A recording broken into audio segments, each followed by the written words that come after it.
Hello and welcome to another battle report. This is a 2,500 point match of Warhammer Fantasy fought between my Empire army and Mike's Ogre Kingdoms. We did this on Labor Day and we used Battleline deployment. Here you can see another view of the total disposition of the forces. On Mike's left flank he dropped a Saber Tusk, an Iron Blaster, 4 Mournfang with a Standard Bearer with the Dragonhide banner. He rerolls 1s on the charge, as well as has a strength 3 breath weapon, I believe, that causes the target to always strike last.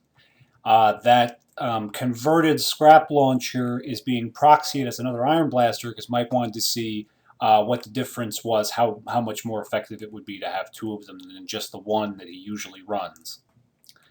He dropped another Saber Tusk in front of it, and then a unit of, I want to say, 10 bulls, full command with the Firebelly. Firebelly's wielding a great weapon and has a Dispel Scroll. Then he's got his Iron Guts block, which is, again, I believe 10 Iron Guts plus a Slaughtermaster with the Fencer's Blades, Glittering Scales, and the Crown of Command.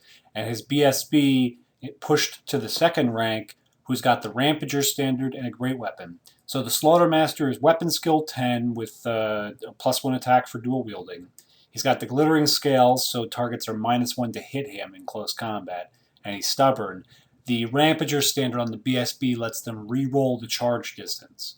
And then he has a Giant and another Saber Tusk on the right-hand side. Yeah, here you can see the Giant and the Saber Tusk. His Firebelly knew Flaming Sword and Fireball. And the Slaughtermaster had Troll Guts, Brain Gobbler, Bone Crusher, and Bull Gorger. Here you can see the left flank of my army. I dropped 5 Pistoliers with the Musician, 11 Inner Circle Knights with the Warrior Priest with the 1-up armor save and the Crown of Command. Then I've got 38 Great Swords plus a BSB with a 3-up, 4-up ward save and the Iron Curse icon, a Witch Hunter with a brace of pistols, and then my general, the Archlector, who's got a 4-up armor save and a 4-up ward save. I have a block of 29 Swordsmen with a level 4 Wizard, Lore of Light. He has a 5-up ward save and a Dispel Scroll. Behind that is the Celestial Hurricanum. I have 10 Skirmishing Archers, 3 Demigryph Knights with the Musician, and the Steam Tank. My level 4 knew Shem's Burning Gaze, Foz Protection, Banishment, and Barona's Time Warp. And here you can see post-Vanguard moves. Pistoliers just go straight ahead. Turn 1 Empire, I run the roll to go first. The Pistoliers shoot up and then reform to be out of line of sight of the Saber Tusk, but still be able to see it.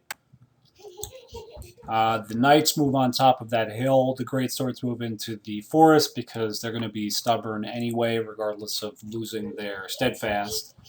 The Swordsmen just advance in line with them, as do the Archers, and the Celestial Hurricanum hides behind the Greatsword unit. Demigryphs move up an angle. I try to generate steam points on the tank. I misfire and get a result where I lose a bunch of steam points and take 2d6 strength 2 hits. I do no wounds to myself, but I lose all the steam points I was trying to generate. So here's the end of Empire movement on to Magic. And here's just a close-up of the Steam Tank in case I forgot from the other picture. I cast Shem's Burning Gaze, does d6 strength 4 hits on the Saber Tusk and kills it. And then I attempt to cast the Bubble of Foz Protection on like 4 dice. It goes off irresistibly. I roll the result where my wizard loses d3 wizard levels. He loses Foz Protection and Barona's Time Warp. 2 really good spells from the Lore of Light that would have been pretty helpful in this battle. But anyway, within a 12-inch bubble around the Wizard Lord, everybody's got a -1 to be hit in close combat and from shooting, and War Machines and stuff that doesn't use ballistic skill has to roll a 4-up to be able to shoot at them. So I only have the 2 magic missiles left. That's really not great. So here's what it looks like at the beginning of Mike's turn 1. He advances his Saber Tusk up and pivots in front of my Knights. The Iron Guts, Bulls, and the Giant all move up. Mournfang move up off that hill and angle, and the Saber Tusk moves to the other side of that woods. He takes one shot with the... Oh, pardon me, this is magic. This is Bone Crusher. 2d6 strength, 2 hits, no armor save. Kills 2 knights. And then in the shooting, he puts both cannons into the steam tank, does 5 wounds a pop, and blows up the steam tank on turn 1. This is already... I'm already starting to feel like Mike's list with the 2 cannons is way more reliable. Empire, turn 2. I declare a charge on the Sabertusk. Mike holds. I declare a charge on the Mournfang with the Demigryph, and he holds. The Demigryphs need to roll big. They do. They make it in and pass all their dangerous terrain checks for charging through the woods and take no wounds. The skirmishing archers move up into the woods. They're stubborn, and they're going to take pot shots at that cat. The greatswords maybe even stay still. I don't really remember. Otherwise, looks like that. And the pistoliers shimmy around back behind the giant. In the Winds of Magic, I forget what I rolled. Doesn't really matter. I only have the 2 magic missiles plus bound spells. We fire a magic missile off at this Iron Blaster and do 1 wound to it. Get it off irresistibly and kill 3 swordsmen. No great shakes. Pistoliers shoot at the giant, cause 1 wound to it. Archers shoot at the Sabertusk, cause 1 wound to it. The knights predictably plow right through the Sabertusk and opt to restrain and reform. The Demigryphs take 1 wound from the Mournfang, kill 1 Mournfang, and do 2 wounds to another, break them, and run them down. That's the Demigryphs, the way I run them, is about 184 points, and they just popped a 280 point unit or whatever it is. I think it's 4 Mournfangs, so it's over 200 points. And then they have I think they have a 50 point standard. So really I was just hoping to just keep them in the backfield and keep them holed up. But running them down is pretty much perfect. The only downside is now, with the steam tank gone, those 2 Iron Blasters don't have much to shoot except for these exposed flanks of my Demigryphs. So here's what the board looks like at the end of Empire turn 2 on to Ogre's turn 2. He declares a charge with his giant on my knights, and I hold. He declares a charge with the Iron Guts on my knights, and at this point I opt to flee. I had pre-measured the distance between the giant and the Iron Guts on my greatswords. They both needed over a 10. I think the Iron Guts might have needed a 9. But it was, the Iron Guts by themselves I was pretty confident I could handle, and the giant needed like a 10 or an 11 to get in. So knowing my knights can't possibly flee off the board, and not really wanting to lose them to a double charge from both the giant and the Iron Guts, I opt to flee with them. Mike passes his leadership check with both units to redirect and takes them right into the greatswords. Couple things. This is not a terrible matchup. It's basically a suicide pact because we're both going to strike. It always strikes last. We're both going to do a boatload of wounds, but now we're going to get to see how effective that giant is and see if anything crazy happens. The bulls just advance up. Here's a nice close-up shot of the giant. And another angle. I don't know why I did a soft focus on this, but I didn't really have... I was taking a lot of pictures as quickly as possible. The 2 war machines pivot to face the Demigryphs. And here's what it looks like at the end of Ogre's movement. Yeah, sure enough, I don't think anything really serious happened in the magic phase. I think it probably dispelled Troll Guts or something like that. But yeah, he kills all the Demigryphs with a cannonball shot right down the flank. Wounds the first one, does more than 3 wounds. Wounds the second one, does more than 3 wounds. Wounds the third one, does more than 3 wounds. Just kills him with 1 shot. The other shot, I think actually shot at like the Knights or something. So here's what the board looks like going into close combat. Oh, I believe he charged my archers as well. I don't remember if we have a picture. Yeah, okay. The cat on the charge kills 1 archer. I only have to cause 1 wound to kill it, but I don't cause any. The archers break, flee. Even though they're stubborn, they break and flee, and the cat just doesn't run them down. So, nah, that's not terrible. They'll reform. They won't be able to shoot, but, okay, take another shot at this. This close combat. He declares a charge with the Slaughtermaster, and the Greatswords unit champion accepts. I have the Hurt Cannon. I have Hatred. I cause a few wounds, maybe one wound with like the initiative, with the initiative 4 and 5 characters that I have, the Witch Hunter, the Archlector, and the Captain. When the Giant's turn to attack comes up, he rolls pick up and stuff into a sack. He attempts to grab the BSB. The BSB hits him but fails to wound him. So the BSB gets removed as a casualty. No saves allowed. The Giant rolls to grab another guy, and the regular greatsword hits him, because he's hit him on a 2 with Hatred or whatever. Hits him and then causes an unsaved wound. So the Giant stops his attacks right there. Still losing the BSB blows. No easy way to say it. I do 17 wounds to the Iron Guts. I kill the Giant. The Giant falls on my unit, does an additional 8 or 9 casualties, and then he does a ton of casualties to me. I have some pictures to see. I believe I lose combat as a result of the additional wounds taken when the Giant falls on my unit, but we're stubborn with Leadership 10. No reroll because the BSB is dead, but we hold. Here's the Iron Guts that were killed. So as you can see, that's a minimum of 18 wounds. Plus, I did 1 wound to the pardon me. Plus, I did. Looks like I did 1 wound to another Iron Gut. I also caused several wounds to the Giant, and yeah. Here's the Giant that died as well. That you can kind of see it in the background here. The field of greatswords that were killed by Iron Guts. Yeah, here you can see that's a ton. So I'm counting real quick, like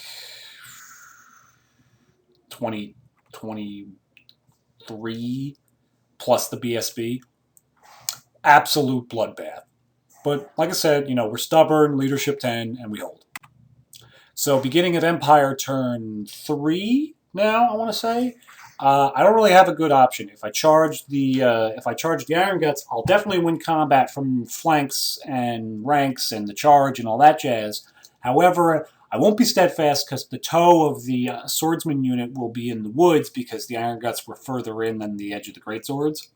And more to the point, I'm going to need a flank charge from those bulls, and they're going to do a ton of wounds, and they're going to deny my rank bonus because there's no way that my 5 swordsman attacks on the flank are going to do anything to that bull's unit, let alone take off 6 bulls, 18 wounds worth of models. So I figure I got a standard, I got a charge, I got 3 ranks, assuming he doesn't do super good in combat, and he won't get his charge bonus, he won't get impact hits, anything like that. I take my chances. So I declare the charge on the Bulls unit. This will keep them out of the Greatswords combat. And I don't have a good solution at this point. Typically, I rely on buffs and stuff on the Greatswords unit to do a ton of wounds and not take a ton of wounds. And that just wasn't in the cards this game, as you could see from the previous turn. The Knights reform. The Hurricane moves up to buff both units. The Archers reform and move up. The Pistoliers shimmy around, and I think they take pot shots at the Iron Blaster but cause no wounds. In Magic, I use the Celestial Hurricanum's Bound spell and kill the Sabertusk. And I also get off re-rolling failed wounds on the Warrior Priest on the Archlector, in the Greatswords unit. So this is post-combat. I kill off the entire Iron Guts unit. He does considerable wounds to me. I win combat. He is stubborn, Leadership 8, I believe, with a reroll, and makes it. That's not really that uncommon. I mean, stubborn Leadership 8 with the BSB reroll is really not that hard to do. I think at this point he had issued a challenge again with the Slaughtermaster, and I had fed him the Witch Hunter, since the Witch Hunter will reroll failed wounds and all that jazz. I think I caused no wounds to him. I like killing blows at least. You can't killing blow monstrous infantry, but that will bypass all his saves or whatever. He's got light armor, so if I can get a wound past all of the defensive stuff he has, then that'll hurt him. I'm hitting him on 5s because the Hurricanum and the Glittering Scales cancel each other out, and he's weapon skill 10. But I don't believe the Witch Hunter was able to do anything, and then the Slaughtermaster just punks him because he's got 5 weapon skill 10 attacks. um, really, I can kill whichever one of these guys is not in a challenge. I would prefer to put attacks on the BSB, of course, but I don't really have much of a choice. I win combat, he holds. On to the next slide. Yeah, alright, so I do no wounds on the charge, period. I only have like 10 strength, 10 or 11 strength 3 attacks, so that's not really the expectation. However, the bulls just roll like beasts. The Firebelly rolls like a beast with his breath weapon. He does a bunch of wounds to me. I'm not steadfast, and a break. I do get away, but it doesn't matter because I flee a tremendous distance. He's just going to charge me and push me off the board. When I flee, I panic the Hurricanum, so it's a good thing that I did the Greatswords combat first, at least. So the Hurricanum is actually further down, closer to the board edge than the Swordsman. But now, losing combat on your own turn means that he's just going to charge me and push me off the board. And sure enough, that's what Mike does at the beginning of Ogre's turn 3. He declares a charge on the Swordsman, pushes them off the board because they bounce through the edge of the Hurricanum when they continue fleeing, passes his leadership test, and redirects into the Greatswords. Here you can see the wide-angle shot of the board. The Hurricanum is fleeing. The 2 War Machines don't really have much to shoot at. Yeah, and this is the combat. He gets off Bullgorger on the Bulls, so they are strength 5. He gets Troll Guts off on the unit of the BSB and the Slaughtermaster. He takes a wound from the lore attribute, I'm pretty sure, and maybe I caused a wound to him with the Witch Hunter in the previous turn. I can't really remember right now, but either way, he's got 5 wounds, I believe. Or 4 wounds. I think it's 5 wounds. I think the Slaughtermaster has 5, and the Bruiser has 4 wounds. He's incredibly hard to kill, and I don't have Hatred anymore. I don't have the Hurricanum buffing my guys, and I don't have the Archlector because he issues a challenge, and like a big dummy, I accept it with the... he issues a challenge with the BSB, and like a big dummy, I accept with the Archlector. This means... I'm kind of counting on the fact that I got a 4 board save. He won't kill me this turn, but this means I can't put any attacks on the BSB, and the BSB actually will probably die to just strength 5 attacks, so I believe he only has heavy armor. And the Slaughtermaster does... I think I have it in the next slide. Oh, okay, his shooting, he puts a cannonball through the Hurricanum and kills it. So, it was going to flee off the board most likely, but now it's dead. And then the other cannonball shoots the Knights and kills one of them. In close combat, he kills 6 wounds worth of Greatswords, between the impact hits from the Bulls unit on the charge, the Slaughtermaster's attacks, and then the BSB is in a challenge with the Archlector because I always planned, I shouldn't have accepted. I should have just let him retire the Archlector because at least then I would have been able to put some attacks onto the BSB. Not that it really matters because before the Always Strikes First comes around, he had already killed 6 of the Greatswords. That unit's pretty much broken. As it stands, though, since the impact hits and the Slaughtermaster killed them, the Bulls don't actually get to attack anything. They just get to do their impact hits, and that's it. And that unit is stubborn on Leadership 10 still, so they hold. So here's what the board looks like at the end of Ogre's turn 3, and now it's going to be Empire turn 4. I declare a charge with the Knights on the combined unit of Slaughtermaster and BSB. At least I'll have Hatred. I don't remember if I'm able to get any buffs off. Oh, the Pistoliers they did not charge that unit. They just stood directly in front of it and shot a bunch of shots at it. I think I didn't actually hit it and I didn't cause any wounds. But this way, at least, he has to do something instead of me just charging in on a toughness 6, strength 5 thing and losing. The Archers move up and take some shots but cause no wounds. Pistoliers cause no wounds. And the Knights have 6 guys that can direct their attacks on the Slaughtermaster. They need 6s to hit because he's weapon skill 10, -1 to be hit. I have Hatred. I roll 6 dice and get no 6s. I roll another 6 dice and get no 6s. So the Knights completely strike out. the BSB kills the Archlector in the challenge. The Slaughtermaster kills the remaining Greatswords just with his regular attacks. The Knights are stubborn on Leadership 8, fluff it, flee, and are run down by the Slaughtermaster and BSB. At this point, I basically conceded, but Mike just was like, he had an opportunity to table me. Do you mind if he just finishes? Because at this point, this is the first time Mike stabled me. And I said, sure. So on his turn, he declares a charge with the Bulls, who had reformed at the end of the last combat, on the skirmishing archers. I flee. He attempts to complete the charge anyway and catches them. He declares a charge with the Iron Blaster on the Pistoliers hanging out in front of it, and then just kills them all with impact hits. So, crushing victory for the Ogre Kingdoms. This is my first loss to Mike in like 3 or 4 months. And after that last game, this was a dramatic turnaround. The new list that he's running, which is a little more leaner in the core choices, and then a little more reliable in the rare choices with the 2 Iron Blasters. He did really, really well. Spells worked fine. Magic really wasn't a huge deal in this game between me losing my magic and him just not having really tremendously influential magic phases. But yeah, can't argue with results. So yeah, crushing victory for the Ogre Kingdoms. I hope you guys enjoyed the battle report, and kudos to Mike for the victory. Take it easy. Have a good one. Here's one last picture of the where the Bulls ended up after they caught the archers.